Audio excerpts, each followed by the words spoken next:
Yes, this is Hiro. How's everyone doing today? Ajabala Kemcho. Kesu. So today I have an important video topic, which is the Ketu Mahadasha, but specifically dealing with sudden events when it comes to Ketu Mahadasha. Okay? So by sudden events, I mean one of two things, okay? Either something suddenly has come in your life or something suddenly is leaving your life, okay? Now, Ketu is a pretty extreme planet, and in my opinion, probably the most extreme out of all the planets, especially when it comes in its Dasha period, just because it's also so short. Okay, it's only 7 years, it's Mahadasha. And therefore, its Antardashas and Pratyantardashas, etc., are going to be a little bit shorter. Now, Ketu also, its nakshatras are the very first portion of a fire sign. Okay, so that means right after a Gandanta point, Ketu's period comes, right? So that can kind of show you, hopefully, just based off that information alone, kind of Ketu's sudden nature at a glance. Also, for those of you who are interested, just a little bit of a side note, if you look at like the Burmese system, they have the same nakshatras, but the nakshatras have different degree zones, okay? And all of Ketu's nakshatras, Ashwini, Maga, and Mula, they all not only own the first portion of a fire sign, but they also own the end portion of the water sign before. Okay, so for example, Mula owns the beginning of Sagittarius as well as the end of Scorpio. Okay, so Ketu kind of owns that whole Gandanta zone energy as a whole. So just something I wanted to point out, just to kind of help re-emphasize the suddenness nature of Ketu. Okay, now when it comes to something leaving or coming, we kind of look at them a little bit differently, but in reality, they're all a little bit of the same. And what do I mean by this? Ketu is very karmic, right? But so everything that happens during Ketu, it's based off of your karma. But we tend to think of karma as very superficial, okay? Karma is very energetic and spiritual, okay? That's why the whole astrology, like Vedic astrology, I'm assuming, are most Eastern systems of astrology. They're spiritual sciences, right? So they're showing what's happening spiritually. This is why an astrologer, unless they're really, really intuitive, cannot tell you just based off of certain placements and stuff exactly what's going to happen to you, right? Because they need a certain spiritual elevation within themselves to kind of intuitively tell you spiritually what's going on, and then be able to connect those spiritual things that are going on into materialistic outcomes that most people care about, right? But that's a little bit of a side note that I'll probably cover maybe in my next video or two. Actually, that's a pretty good video idea. But anyways, now, so Ketu, right? It's basically has karma of things going, leaving, whatever. But it's karma from a very spiritual and energetic standpoint. Okay, what does this mean? This means that okay, first of all, karma, it's like pending past life karma. Okay, so it's not really too permanent. Okay, a lot of this is temporary, etc. But does this mean that, let's just say, we meet someone great during Ketu Mahadasha that, it's temporary, it's not going to last, blah, blah, blah. Well, let's just say you're 28, you just started Ketu. Does this mean that you can't get married till 35? Not necessarily, okay? I'm saying not necessarily. I'm not saying no, or I'm not saying yes. I'm saying not necessarily. Now, why is this? Well, the reason why we meet that person through Ketu, let's just say, for example, Ketu is somehow connected to your 7th house, right, or Venus. Let's just say you do meet someone and you can kind of tell that there's some karmic reasoning of why you met this person, right? The reason why you meet this person energetically is from Ketu, right? Now that energetic reason is going to most likely expire at some point in time, right? Because as soon as that energetic karma is over, and remember, karma is all energetic, which I just said like 2 minutes ago. When that's over, then the relationship's going to be over for most people, right? But if you're a little bit spiritually aware and inclined and all this kind of stuff, yeah, sure, the spiritual premise as per why you met this person is gone, right? And we kind of, in this day and age, like things just handed to us on a silver platter. But it's like, for example, with relationships, they take some spiritual work, right? It's not just, you're not just going to, fall in love and stay in love forever, right? That's completely unrealistic, like the media has shown us. But anyways, the energetic reason karmically is over. Whatever business you have with that person. But now afterwards, you can with your own like free will and stuff like that. And it depends, right? It depends, especially if it like, let's just say that karma went all the way like up until like your Venus Mahadasha, or even in your Venus Mahadasha, then it's like, okay, you have a higher chance of this. But if this person just kind of got removed immediately, maybe it was just meant to be a little more temporary. You have to see. I'm just giving you for an example of why I'm giving the answer of it depends. Because after that karma is over, you could develop, or yeah, I guess you can say develop either karmically again through some other means or through your own free will, some reason spiritually, energetically, as per why you should continue a relationship with this person. Okay, same thing with the job. Let's just say you get a really nice job, right? During Ketu, something about that karma is over, right? Either like the person who hired you, they left, and then your new boss is not good, or like, you know, the money is not just what you thought it was. Whatever the reason is, right?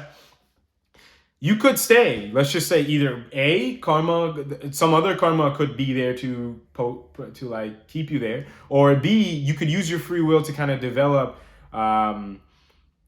like there's a certain energetic base which brought you to this job.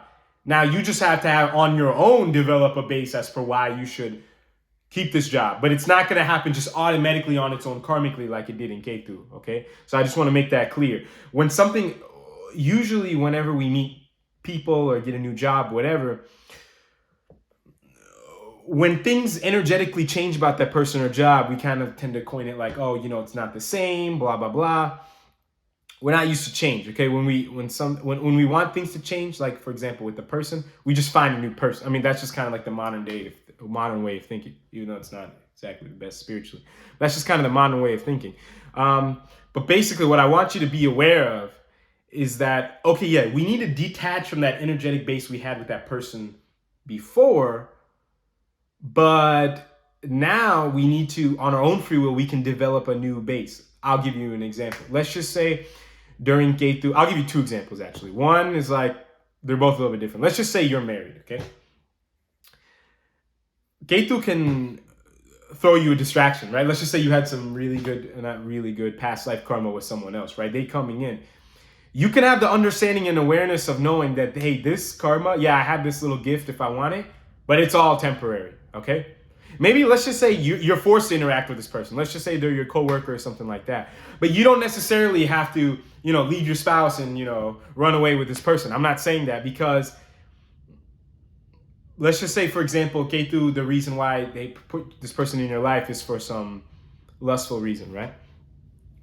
You can be aware of this at the back of your head that, yeah, right now, Ketu has gifted me this energetic karma, but that's going to run out. Okay. And I'm with this person for the wrong reasons, like for lustful reasons. And I already have a spouse and family or whatever. Now you can be aware that, hey, look, I'm going to have to develop, if I'm doing this with this person, I'm going to have to develop a more proper base with this person that I can already have with the person I have right now. Right. So it's kind of that awareness of telling yourself like, oh, look, like anything that comes in my life that I don't necessarily want, or that's not the best for me spiritually, I should probably stay away from it, right? Because it's temporary. It's really, really temporary. Even if it's sudden, it can kind of catch you off guard, okay? And your mind's not all the way there because of Ketu, right? Now I'm going to give you the opposite example. Let's just say you're not married and someone good comes in. Let's just say this person is perfect. First, what you need to do is you need to be aware, first of all, that the energetic premise off of like how you met this person will change. Let's just say this person is super good looking, makes a lot of money, blah, blah, blah, checks every single box. You know that energetic, how you feel towards that person is going to change. But you can tell yourself throughout the relationship and after the karma is over that, hey, look, I know our energetic base is going to change, but things are always changing, right? I don't need to be too attached to the energetic base that brought us together. So now this is obviously a lot easier said than done. But after the karma is over, I can, if God permits, or your free will permits, your chart permits, I can, and I'm not saying this is easy, but develop a new kind of relationship with this person, okay? This is a little bit easier said than done. And for time purposes of the video, I'm going to stop that portion there. And if you have any questions or comments, you can let me know via comment section or email, okay? Now, let's just say something leaves, right? Let's just say you're married or whatever, you have a long-term boyfriend or girlfriend, and Ketu, its karma is to kind of, let's just say you were with this person for the wrong reasons. Its karma could be like, hey, cut it off. That's it. It's over. Or that energetic base that you had with this person is cut. So what has to happen? Ketu's always going to kind of want you to go towards like moksha and stuff like this, okay? So you have to develop a very, very, very, very proper spiritual understanding with this person, okay? Or else it's most likely toast. Or what you could do, and not what you could do, but also a mindset you want to keep in mind is that, okay, this cutting off of energy, most likely it's temporary. It could be temporary for a very, very long time, okay? So it could feel like it's permanent. But just understand that it's not going to always be like this forever, and that you're being guided to change something's being cut from you energetically. But you can materially stay with the same person. You just have to change the way you interact with them energetically. Like I said, this is a lot easier said than done, especially because with relationships, especially, like, it involves two people, okay? It's not just you. But this is just something I want to throw out there. Also, if you get a distraction, and I kind of already covered this, but let's just say you do tend to, let's just say you do run away with some person, or you do find someone, let's just say you're not even married, but like something comes and leaves. You have to understand that energetically that thing also could have just like been meant to leave. Okay, especially if it was like a distraction, like a pure distraction, because already the spiritual base of that was not so strong. Okay, but like I said, it could be Ketu's karma, like I said, to bring in a distraction, just because this is part of your past life thing with this person. But you have to understand that as soon as that you don't necessarily, you can energetically fulfill that karmic requirement, but without leaving your whole family behind and stuff like that. Okay, or like I said, the opposite. If someone good comes in, you just need to understand, and this thing is leaving or about to leave, you could understand, hey, look, that energetic thing that I had with this person, it's over. But that doesn't necessarily mean that this person has to leave. I just have to change the energetic base that I have with this person, okay? And like I said, I'm speaking in a very general sense of possibilities, how to go about it to prevent it. Sometimes it's just meant for your spouse to leave, or you leave your spouse. Especially if it's your spouse to leave. Okay, sometimes that's just it. Your past life karma said that, hey, you know what, this is that. But I'm just kind of throwing out the possibilities here of how we can navigate the best through Ketu dealing with sudden changes. Okay, sudden changes are happening energetically. Now, if we want to keep the material as stable as possible, we just need to change energetically how we think and how we feel energetically about the material things in our life, like our family, like our job, stuff like that. Okay, I think that's basically the end goal that I'm trying to portray here. Okay, we need to be a little bit aware of that. Okay, that Ketu is going to cause a lot of sudden changes energetically, because astrology is a sudden science.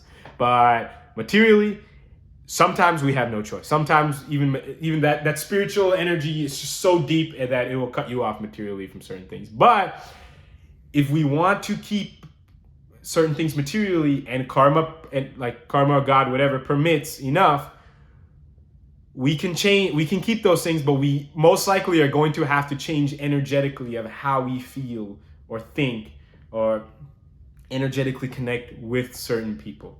Okay, like I think I covered a lot of this in this video, right? Like, for example, if the job you have, for example, right now is going to leave, you have to energetically just change how you view that job, okay, and kind of detach from all the perks and stuff that you had of that job. Then maybe you could keep it. Okay, same thing with the person that I said. Same thing with a lot of other things, like your home environment, whatever. Your home environment doesn't necessarily have to change. If sometimes it does, but let's just say Ketu is somehow affecting your home environment, or let's just say something with your siblings or parents, whatever. It just means that we have to energetically change the way that we interact with these things or people with. Okay, so that's just kind of all I wanted to state here.